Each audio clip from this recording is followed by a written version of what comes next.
제가 결혼식 주례 설교를 할 때에 가끔씩 사용하는 예화가 있습니다. 그것은 어머니가 아들을 향하여서 기도하는 부탁입니다. 아들이 군대 갈 때에 어머니 부탁합니다. 얘야, 군대는 참 위험한 곳이란다. 너는 꼭 기도하고 군대에 가도록 해라. 그렇게 어머니가 부탁을 합니다. 아들이 이제 군대를 제대하고 이제 바닥에 배를 타는 선원이 되었습니다. 그때 또 어머니는 아들에게 부탁합니다. 얘야, 바다는 참 위험한 것이란다. 너는 꼭 2번 기도하고 바다에 나가거라. 아들이 더 장성하였습니다. 이제 결혼할 때가 되었습니다. 그 어머니는 아들에게 부탁을 합니다. 얘야, 인생은 참 위험한 것이란다. 너는 결혼할 때 꼭 3번 기도하고 결혼을 하거라. 여러분, 많은 사람들이 결혼을 허니문이라고 그렇게 이야기하면서 결혼하면 자신의 인생이 장밋빛 같은 기쁘고 즐겁고 희망만 있는 그런 인생이 펼쳐질 것이라고 생각을 합니다. 여러분, 그것은 얼마나 착각입니까? 우리가 인생을 살아가면 살아갈수록 결코 우리의 인생은 장밋빛만의 인생이 아니라는 것을 우리는 너무나 실감을 합니다. 우리가 예상치 못했던 많은 일들, 감당하지 못하는 일들이 우리의 인생에 얼마나 많이 발생합니까? 그러므로 인생은 참 위험한 것이라는 것을 우리 모두가 실감을 하면서 살아갑니다. 그러므로 이런 위험한 인생을 살아갈 때에 우리에게는 반드시 우리를 지켜주시는 하나님이 필요한 줄 믿습니다. 오늘 시편 121편은 성전에 올라가는 노래라고 말합니다. 시편 120편부터 134편까지 성전에 올라가는 노래라고 분류되는 시입니다. 특히 이 시편 121편은 시편 2, 3편과 함께 많은 성도들의 사랑을 받는 시편입니다. 이 시편을 사람들이 성전에 올라가면서 나의 도움이 어디서 올까? 라고 먼저 신청하면 나의 도움은 천지를 지으신 여호와에게서로다 하면서 많은 사람이 화답을 하면서 성전에 올라갔습니다. 여러분, 이스라엘 백성들, 특히 남자들은 1년에 3번 예루살렘에 올라가서 절기를 지켜야 했습니다. 그런데 이렇게 예루살렘 성전에 올라갈 때에 2가지 걱정이 있습니다. 하나는 무엇인가 하면 집에 고향에 두고 온 가족들에 대한 걱정입니다. 남자들이 예루살렘에 올라가는데 집에는 아내들 있고 어린 아이들도 있습니다. 가장이 없을 때에 집은 얼마든지 위험에 처할 수가 있습니다. 그런 집에 대한 걱정을 가지고 이스라엘 남자들은 예루살렘으로 올라갔던 것입니다. 또 하나는 무엇인가 하면 예루살렘이 해발 600m 고지대에 있었기에 그 산으로 올라가는 데는 참 많은 위험이 따랐습니다. 깊은 계곡도 지나가야 했고 또 올라가는 길에 강도나 도둑도 만날 수가 있었습니다. 그리고 산을 올라가다가 발을 잘못 디디면 아주 깊은 낭떠러지로 떨어질 수도 있습니다. 이렇게 예루살렘을 올라가는 것은 참 많은 위험이 있었습니다. 그러므로 이스라엘 남자들은 예루살렘 올라가면서 이 지키시는 하나님에 대해서 노래를 한 것입니다. 여러분, 지키신다는 지키다, 이 단어는 히브리어로 샤마르라는 단어입니다. 이 단어가 시편 21편에는 6번이나 반복되어 나옵니다. 이 샤마르가 어디서 나왔는가 하면 우리의 눈꺼풀을 말하는 쉐무로트라는 단어에서 나온 것입니다. 여러분, 우리의 눈꺼풀이 왜 필요합니까? 이 눈꺼풀이 없다면 우리의 눈동자를 보호할 수가 없습니다. 위험으로부터 보호할 수도 없고 또 먼지로부터도 보호할 수가 없어요. 여러분, 눈꺼풀은 우리의 눈에 위험이 찾아오면 자동적으로 눈을 깜빡이죠. 그렇게 눈을 보호하며 지켜주는 것이 눈꺼풀입니다. 20편 121편에는 하나님께서 눈꺼풀이 눈동자를 지켜주듯이 우리를 그렇게 지켜주신다는 것을 노래를 하고 있는 것입니다. 비록 8절에 밖에 되지 않는 내용이지만 시편 121편은 우리를 지키시는 하나님에 대해서 4가지로 말하고 있습니다. 먼저 하나님은 우리를 도우시는 분이라고 말합니다. 1절 말씀 보시면 내가 산을 향하여 눈을 들리라 나의 도움이 어디서 올까? 라고 이야기합니다. 여러분 왜 시인이 산을 향하여 눈을 들까요? 여러분 이스라엘 나라는 산이 참 많은 그런 곳입니다. 물론 우리나라도 국토의 70%가 산지입니다. 참 산이 많은 나라입니다. 여러분 이스라엘도 만만치가 않습니다. 이스라엘 땅, 이 작은 땅, 우리나라 강원도만한 그 땅에 북쪽 이스라엘 평야, 서쪽 지중해를 꿰고 있는 그 평야 외에 나머지는 대부분 중앙은 다 산지로 이루어졌어요. 이스라엘 백성들은 가나안 땅에 들어와서 대부분이 이 이스라엘 중앙에 있는 산맥에 있는 산에나 집을 짓고 밭을 누구면서 그렇게 살아갔습니다. 이스라엘 백성들에게 사는 삶의 터전이고 하나님께서 함께 하시는 장소를 상징합니다. 특히 이 산이라는 것은 보통 산이 아니라 예루살렘 성전이 있는 산을 말합니다. 하나님이 임재하시는 그곳, 그것을 향하여서 눈을 들면서 나의 도움이 어디서 올까? 라고 하나님을 바라보았던 것입니다. 2절에서는 나의 도움은 천지를 지으신 여호와에게서로다 라고 말합니다. 시인은 2절에서 나의 도움은 사람에게로다 라고 말하지 않습니다. 우리가 인생을 살아가면서 얼마나 많은 사람들의 도움을 받으며 주면서 살아갑니까? 어릴 때는 부모님의 도움을 받고 자라면서 선생님의 도움을 받고 또 사회생활하면서 직장 동료들의 도움을 받고 또 나이가 들면 자식들의 도움을 받으면서 살아가는 것이 우리들의 인생 아닙니까? 그런데 여러분 사람의 문제가 뭡니까? 때로는 사람이 참 많이 변덕을 부린다는 거죠. 자신의 기분 상하면 등을 돌려 버립니다. 그뿐만 아니라 사람은 연약합니다. 사람이 도울 수 있는 것은 한계가 있는 거죠. 그래서 시인은 나의 도움이 사람에게로다 라고 말하지 않고 천지를 지으신 여호와에게로다 라고 고백하고 있는 겁니다. 천지가 무엇입니까? 이 땅에 있는 모든 만물들을 말하는 것이 아닙니까? 하나님은 그 모든 만물을 지으신 하나님이라고 말하면서 이 고백은 2가지 고백이 있습니다. 하나는 무슨 고백입니까? 하나님은 능력이 많으시는 하나님. 하나님은 얼마든지 도울 수 있는 하나님이라는 것을 우리에게 알려주고 있는 것이에요. 연약한 사람에 비해서 하나님은 능력이 많으시고 우리를 못 도와줄 것이 전혀 없습니다.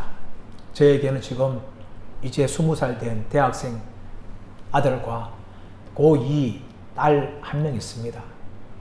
이들의 공통점은 2가지가 있죠. 하나는 참 저를 많이 닮았다는 것입니다. 외모도 닮고 성격도 비슷하고 참 많이 닮았어요. 또 한 가지 공통점이 무엇인가 하면 참 잘 먹는다는 겁니다. 20살 대학생이기 때문에 한창 사춘기에 있는 아이기 때문에 잘 먹는 것도 있지만 어릴 때부터 참 잘 먹었어요. 제가 부목사 생활할 때에 아이들이 교회에서 생활하면서 참 잘 먹는 걸 보면서 어떤 집사님이 저한테 이야기했어요. 엄목사님 참 돈을 많이 벌어야 되겠습니다. 그래서 저한테 그렇게 말을 하는 거예요, 여러분. 저는 그 말 듣고 많은 생각을 했어요. 아, 그렇지. 아이들 먹이려면은 참 돈을 많이 벌어야 되겠구나. 그런데 문제가 뭡니까? 목사가 어떻게 돈을 많이 벌겠습니까? 여러분, 이 목사 말의 고민입니까? 우리 모두의 고민이 아닙니까? 오늘날 왜 출산율이 낮아지는 겁니까? 결혼을 늦게 하는 이유도 있지만 아이들 키우는데 너무나 돈이 많이 들어가는 거예요, 여러분. 그래서 사람들이 아이를 잘 낳지 않습니다. 자기의 한계를 느끼는 거죠. 여러분, 이런 우리 인간과 달리 하나님은 결코 힘의 능력의 한계를 느끼지 않는 분입니다. 그분은 못할 것이 없는 분이시고 도와주지 못할 것이 없는 분이십니다. 능력이 충분한 분이십니다. 그러므로 시인은 나의 도움이 천지를 지으신 여호와에게로다 라고 말합니다. 그리고 더 나아가서 이 여호와라는 것은 이스라엘 백성들에게 언약의 하나님을 말합니다. 우리에게는 하나님은 저 우주에 있는 그런 신이 아니라 나를 사랑하여 주시고 나와 동행해 주시는 내 아버지임을 고백하는 믿음의 고백이 여기에 담겨 있는 것입니다. 우리는 세상을 살아가면서 내가 감당하지 못한 일이 얼마나 많습니까? 그러나 여러분, 육신의 아버지도 자녀가 어려움 당할 때에 도와주기를 원하는 것처럼 하나님 아버지께서는 우리가 어려움 당할 때 우리를 도와주기를 원하시는 분인 줄 믿습니다. 그러므로 우리가 내가 감당할 수 없는 문제를 만날 때마다 우리는 바로 하나님 아버지에게 달려가야 합니다. 그 아버지에 달려가서 하나님 아버지 나를 도와주옵소서. 그렇게 우리는 하나님을 향하여 나의 도움은 천지를 지으신 여호와에게로다 라고 고백하면서 나아가야 될 줄 믿습니다.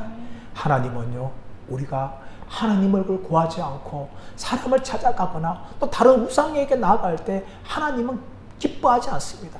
하나님은 분노하세요. 여러분, 열왕기하 1장 말씀 가보십시오. 북이스라엘 왕 아하시아가 다락에서 떨어져서 병이 들었습니다. 그때 어떻게 합니까? 신하를 보내서 하나님께 가서 내 병을 고쳐주세요. 그렇게 말하는 것이 아니라 에그론의 신 바알세불에게 보내면서 내 병이 어떻게 될지를 알아봐라. 그렇게 이야기합니다. 그 신하는 왕의 명령을 듣고 길을 가다가 하나님께서 보내신 엘리야를 만납니다. 엘리야가 선언합니다. 네 왕은 이제 고치지 못하고 죽을 것이다. 그렇게 선언하십니다. 어떻게 이스라엘에 하나님이 없어서 에그론의 신 바알세불을 찾아갔느냐? 그렇게 하나님께서 엘리야를 통해 진노하시면서 아하시아 왕에 대한 심판을 선언하신 것입니다. 사랑 여러분, 나의 도움은 어디서 옵니까? 나의 도움은 천지를 지으신 여호와에게로다 라고 고백하는 것처럼 우리의 도움이 하나님께도 온다는 것을 믿으시고 끝까지 하나님의 도움을 구하시는 저와 여러분 되시기를 축복합니다. 두 번째, 오늘 시인은 하나님은 보호하시는 하나님이라고 말합니다. 하나님이 너를 실족하지 않게 하신다라고 3절에서 말하지요. 여러분, 산에 올라가다 보면 사실 실족할 경우가 있습니다. 높은 산 올라가다 보면 발을 잘못 디뎌서 낭떠러지로 떨어질 수 있고 또 미끄러질 수도 있는 거지요. 제가 서울에서 부목사 생활할 때에 어느 초신자 여성도님이 친구들과 함께 중국으로 놀러 갔어요. 중국에 여행 갔는데 그 여행 중에 중국의 높은 산에 올라왔는데 발을 잘못 디뎌가지고 깊은 낭떠러지에 떨어졌어요. 목숨이 위험한 가운데 있었습니다. 정말 헬리콥터가 와가지고 그 여성들을 구해가지고 급하게 우리나라로 비행기로 이송을 하였어요. 다행히도 우리나라 큰 병원에서 수술을 하여서 목숨을 건졌고 회복된 적이 있었습니다. 여러분, 인생을 살아가면서 우리는 이 여성도처럼 얼마나 우리의 발이 미끄러질 때가, 실족할 때가 있습니까? 우리의 하여튼 계획도 여러 가지 생각했던 모든 것들도 잘 되지 않고 미끄러지고 정말 답이 없는 깊은 낭떠러지에 떨어지는 것과 같은 그런 인생을 살아갈 때가 얼마나 많습니까? 여러분, 그럴 때 하나님께서는 우리의 발이 미끄러지지 않도록 그렇게 보호해 주신다라고 말씀을 우리에게 하고 있는 것입니다. 여러분, 우리의 인생은 사실 주책 인생이에요. 여러분, 주책이 뭡니까? 저 경황에 맞지 않는 그런 말이나 행동하는 것을 주책 바가지다 그렇게 말하지 않습니까? 우리 인생을 살아가면서 사실 참 우리는 주책과 같은 일들을 많이 할 때가 있습니다. 그러나 여러분, 그런 의미에서 주책 인생이 아니라 하나님의 백성들은요, 주책, 다시 말하면 주님이 책임지시는 인생인 줄 믿습니다. 우리가 살아가면서 참 많은 실수를 해요. 엉뚱한 짓도 얼마나 많이 합니까? 괜히 엉뚱한 투자를 하기도 하고 또 괜히 남의 보존도 하기도 하고 여러 가지 실수를 얼마나 많이 합니까? 그러나 여러분, 우리는 비록 실수를 많이 하는 삶을 살아가지만 하나님께서는 우리에게 주책 되신 줄 믿습니다. 우리의 인생을 책임져 주시고 끝까지 우리의 발이 완전히 망하지 않도록 보호해 주시는 하나님인 줄 믿습니다. 스코틀랜드 해변가에 어느 마을이 있었습니다. 그곳에 주점이 있었어요. 유명한 화가인 사람이 그곳에 방문을 하였습니다. 방문한 종업원이 찻잔을 나르고 있었는데 한 손님이 막 친구들과 이야기 떠벌리면서 팔을 탁 들었어요. 그 순간 종업원이 찻잔을 들고 지나가는데 종업원의 팔을 탁 쳤어요. 그러자 종을 들고 있던 찻잔이 하얗게 칠해진 벽에 쨍그랑 하면서 부딪힙니다. 이 차에 담긴 음료로 인하여서 하얀 벽이 얼룩이 져버렸어요. 주인이 그것을 보고 탄탄합니다. 이 바른 지 얼마 되지 않았는데 또 이 바르려면 참 비용이 많이 들어가는데, 그렇게 한탄하고 있을 때에 그것을 방문했던 한 화가가 주인장에게 부탁합니다. 주인장, 이미 이 벽은 버렸는데 저한테 맡겨보세요. 제가 이 벽을 아름답게 꾸며보겠습니다. 주인장은 손해보니까 생각하고 이 화가에게 맡겼습니다. 그러자 화가는 자신 들고 있던 붓도 꺼내고 여러 가지 염료도 꺼내가지고 스케치를 합니다. 그 얼룩진 자국에 스케치를 하고 또 명암을 넣고 또 색깔을 입힙니다. 그러자 그 얼룩진 벽이 큰 뿔 가진 사슴 그림으로 완벽하게 바뀌고 말았어요. 화가는 그 그림을 다 그린 후에 에드윈 린시어 하면서 자신의 이름을 그 그림 아래 서명을 하고 자신의 밥값을 지불하고 그곳을 떠났다는 것입니다. 에드윈 린시어라는 사람은 그 당시에 야생 화가로서, 야생동물 화가로서 굉장히 유명했던 사람이었습니다. 얼룩진 그 흰 벽이 한 사람의 위대한 화가의 손에 맡기니까 큰 뿔 가진 사슴이란 그림으로 완전히 탈바꿈하고 말았던 것입니다. 사랑 여러분, 우리의 인생도 마찬가지입니다. 얼마나 우리가 많은 실수를 합니까? 얼마나 많은 실족을 합니까? 그러나 여러분, 우리의 인생이 우리의 손에만 있으면 망가지고 말지만, 실패하고 말지만 결코 우리의 손에 있는 것이 아니라 하나님의 손에 있는 줄 믿습니다. 이 에드윈 린시어보다 더 위대한 화가이신 하나님께서 얼룩지고 망가진 우리의 인생에 다시금 그림을 그린다면 큰 뿔 가진 사슴보다 더 아름다운 인생의 그림으로 그려나갈 줄 믿습니다. 저와 여러분 인생이 결코 망하지 않는다는 것을 믿으시고 하나님께 우리의 모든 것을 맡기시는 은혜가 있으시기를 축복합니다. 이 하나님 어떤 분입니까? 졸지도 않고 주무시지도 않는 하나님이라고 사절에서 말하고 있죠. 우리 인생 얼마나 약합니까? 우리는 참 졸 것도 많이 좁니다. 근데 여러분, 이 졸음은요, 아무에게 찾아와요. 제가 운전을 하다 보면요, 가끔씩이지만 경찰들이 도로 옆에 세워놓고 잠을 조금 조는 경우를 목격을 합니다.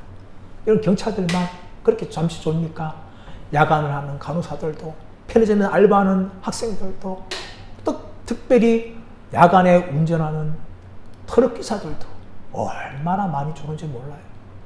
그런데 잠시 조는 것도 여러분 큰 사고로 일어납니다. 졸음 운전이요, 음주 운전보다 더 위험한 거 알고 계시지 않습니까? 그만큼 졸음 운전 위험한데 참 우리는 연약해서 너무나 잘 졸지요. 그뿐만 아니라 우리는 잠을 자지 않고 살 수가 없습니다. 물론 건강한 청년들 같은 경우는 하룻밤 세워도 괜찮지만 여러분 어떻게 일주일 밤을 세우겠어요? 우리 인생은요, 잠을 자야 합니다. 하루에 7시간, 하루에 8시간, 많은 사람 하루 9시간, 적은 사람은 6시간, 5시간 잠을 반드시 자야 됩니다. 자지 않고서는 우리 인생을 살아갈 수가 없는 거예요. 그것이 우리의 연약한 인생입니다. 그러나 여러분, 하나님은 어떤 분이십니까? 이런 연약한 인생과 달리 졸지도 않고 주무시지도 않으면서 우리를 보호해 주시는 하나님이라고 오늘 시인은 노래합니다. 열왕기하 18장 말씀 가보시면 엘리야와 이 바알 선지자가, 아세라 선지자가 갈멜산에 대결을 하죠. 그때 여러분, 이 바알 선지자들이 먼저 바알을 향하여서 바알 신이여, 바알 신이여, 불을 내려주소서, 그렇게 막 소동을 합니다. 한참 소동을 했는데 정오가 되었어도 아무런 일이 나지 않자 엘리야가 조롱하지 않습니까? 야, 네가 믿는 바알 신이 묵상하고 있는지 모른다, 어디 나갔는지 모른다, 그리고 졸고 있는지 모르니까 깨워서 빨리 역사를 일으키도록 해라. 그렇게 조롱을 합니다. 여러분 우상들은 졸 수도 있는 거예요. 그러나 여러분 우리가 믿는 하나님은 천지를 지으신 여호와께서는 결코 졸지도 않고 주무시지도 아니하면서 우리를 보호해 주신다라고 오늘 말씀을 노래하고 있습니다. 저와 여러분 인생 때로는 우리의 실수와 잘못을 인해서 실패하고 얼룩질 수 있지만 끝까지 우리 인생을 책임져 주시고 우리를 보호해 주시는 하나님께 맡겨드리시는 저와 여러분 되시기를 간절히 바랍니다. 세 번째 오늘 말씀에서는 우리의 그늘이 되어주신다 라고 말합니다. 5절 말씀 보시면 하나님께서 내 오른편에서 그늘이 되시고 라고 말하지요. 여러분 이것을 정확하게 번역하면 하나님께서 우편에 있는 내 그림자보다 가까우시고 라고 번역을 할 수가 있는 겁니다. 여러분 우리 인생에 평생 함께하는 것은 무엇일까요? 사랑하는 아내, 사랑하는 자식, 사랑하는 친구 평생 함께 못합니다. 언젠가 다 내 곁을 떠날 수 있고 나도 떠날 수가 있는 겁니다. 그러나 여러분 우리가 죽을 때까지 우리와 동행한 건 뭡니까? 그림자예요. 그림자. 우리의 무덤이 우리가 죽어서 무덤에 들어간 그 순간에 그림자는 사라지는 거죠. 그러나 그림자는 한평생 우리와 함께하고 우리의 곁에 있습니다. 근데 시인은 무엇을 말합니까? 이 그림자보다 더 가까이 함께 하시는 분이 바로 하나님이라고 말하고 있는 것입니다. 하나님은 평생 우리와 함께 하여 주시고 우리를 지켜주시고 우리를 보호해 주시고 우리의 그늘이 되어 주신다라고 시인은 말하고 있습니다. 이 그늘이 어떻게 되어집니까? 낮의 해가 너를 상치 못하고 밤의 달도 너를 해치 못한다라고 6절에서 이 시인은 노래합니다. 여러분 우리가 살고 있는 대한민국 참 뜨겁지요. 전 세계 뜨겁습니다. 특별히 지금 이 대구 땅은요 더 뜨겁습니다. 그래서 이 대구 땅을 여름이 되면 데프리카라고 부릅니다. 그만큼 덥다는 거죠. 여러분 그런데 이스라엘은 우리나라가 훨씬 더 덥습니다.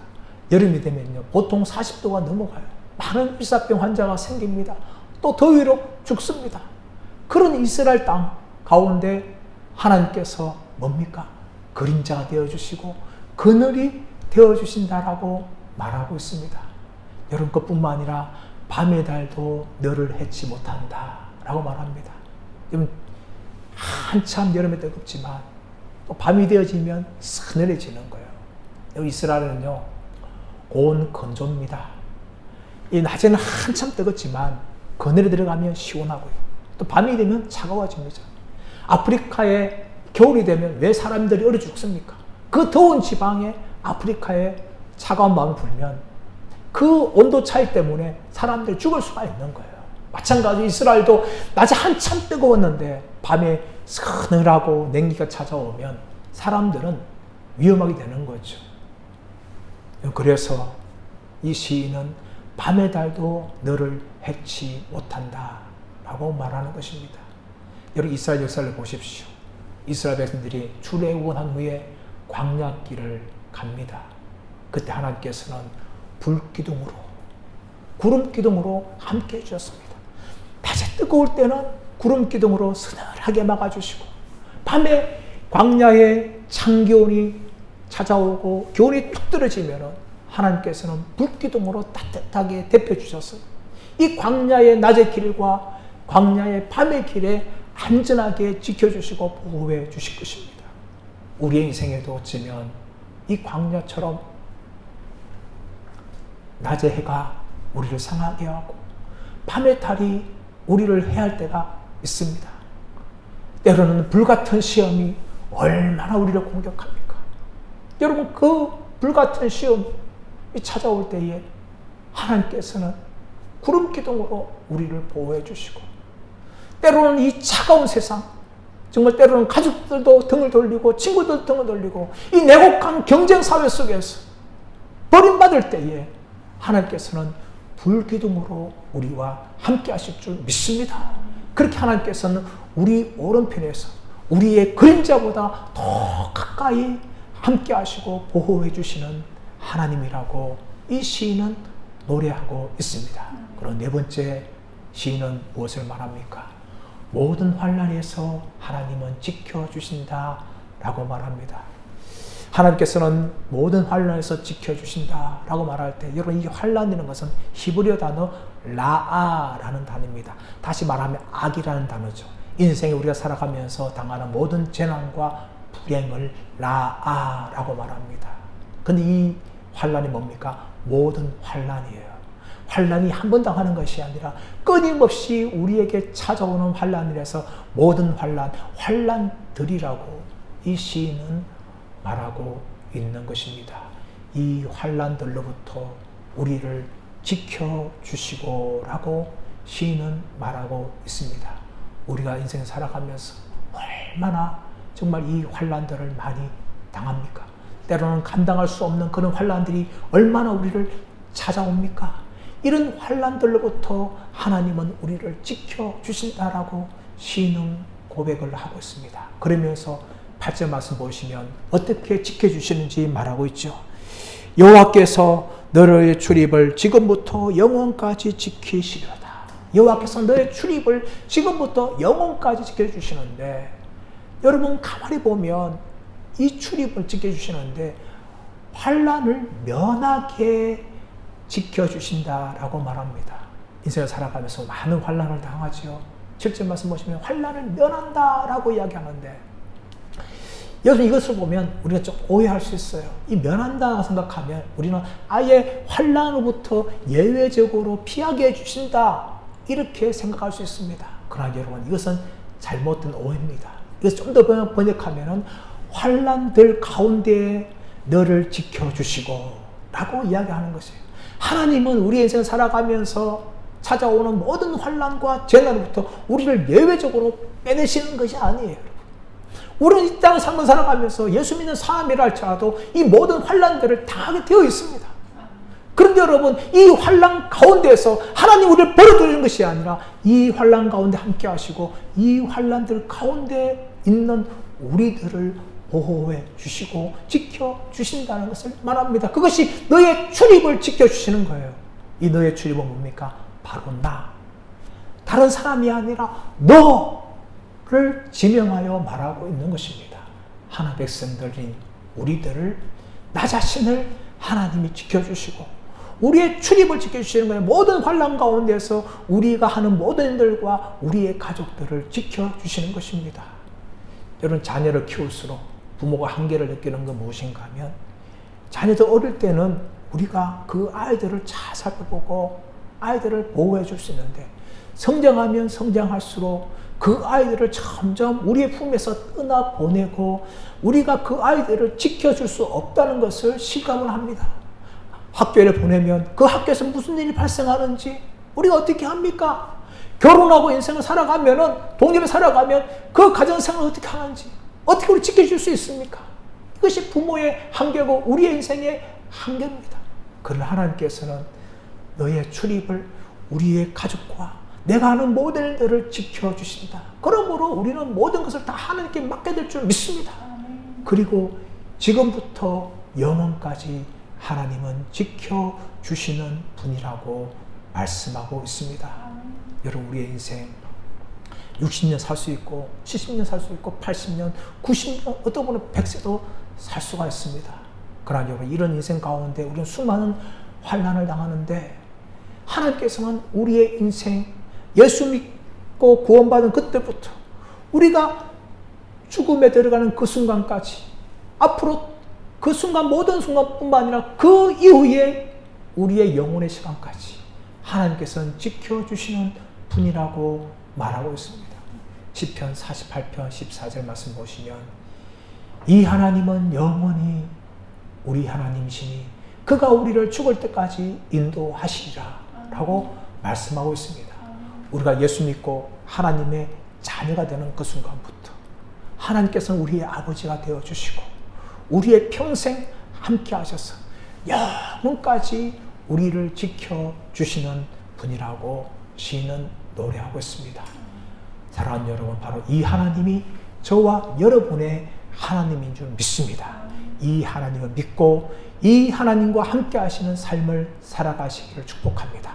우리 인생에 수많은 환란이 찾아올 때마다 걱정과 염려하는 것이 아니라 우리의 생각과 모든 걱정과 염려들을 다 하나님께 맡겨드리시고 우리를 도와주시고 우리를 보호해 주시고 우리의 그늘이 되어주시고 모든 환란으로부터 지금부터 영원까지 지켜주시는 그 하나님께 우리의 인생을 맡겨드리시고 우리의 모든 걸 맡겨드리시고 살아가시는 저와 여러분들 되시기를 예수님의 이름으로 축원합니다.